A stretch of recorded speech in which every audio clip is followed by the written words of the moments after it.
Hi everyone, my name's Eiley and I'm one of the physiotherapists here at Adventure Physiotherapy. Today I am going to chat with you a little bit about urge urinary incontinence. So this is the bladder leakage that happens seemingly randomly or out of nowhere, where you are just going about your day and then all of a sudden you have this overwhelming urge that I need to pee right now.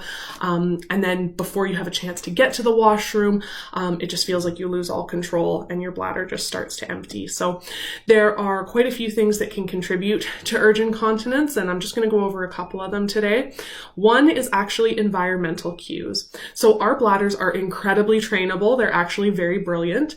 And if we always empty our bladder when something in the environment cues us to, the bladder is going to start giving you that urgency whenever it gets exposed to that environmental trigger.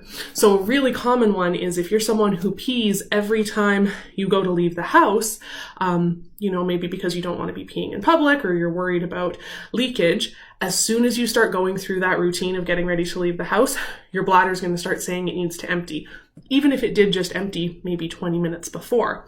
So you're going to get that urgency happening as soon as you're reaching for your keys. Another common one is peeing in the shower. If you pee in the shower, every time you're in the shower, you're training your bladder to need to empty or want to empty every time you hear running water. And so you're going to get that urgency of, oh my gosh, I have to pee, when you hear running water, when you're getting ready to go in the shower, which may not be a problem initially, but as your bladder gets more sensitized to this, every time you hear running water, when you're not getting ready to go for a shower, you may start to get that overwhelming urgency that can be really difficult to control. Those are just a couple common ones. Depending on what your life looks like, we can train our bladders to become sensitized to anything like that. So that's one of the really common contributing factors. Some of the other contributing factors are actually dietary and things that we ingest. We call these bladder irritants, and they're not a problem for everybody, but they can cause problems and make the bladder a little bit more irritable and make that urgency harder to control if you are someone who struggles with that. So this is not by no means prescriptive. You don't need to go and rid your cupboards of all of these things right today. But these are just some things to keep in mind if you have a bladder that's a little grumpy to start with. So first up, we have caffeine in all of its forms. So iced coffee, pop, some chocolates, tea, even caffeinated tea. Caffeine in all of its forms can really irritate the bladder. As I just said, pop.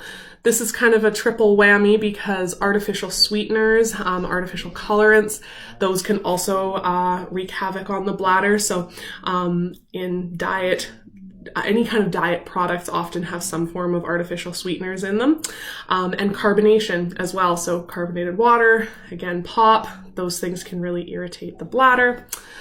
What else do we have here? Spices. Spicy foods can be a big problem for some people. Citrus, so tomato-based products, lemon, lime, anything really concentrated in citrus or tomato products, those can be a problem. Alcohol in all of its forms. So alcohol can wreak a lot of havoc on the bladder. Of course, when you have a carbonated alcoholic beverage, again, you're kind of getting that double whammy. And if it's bright pink or bright blue, then you got those artificial colorants in there too. So that can be a bit of a problem.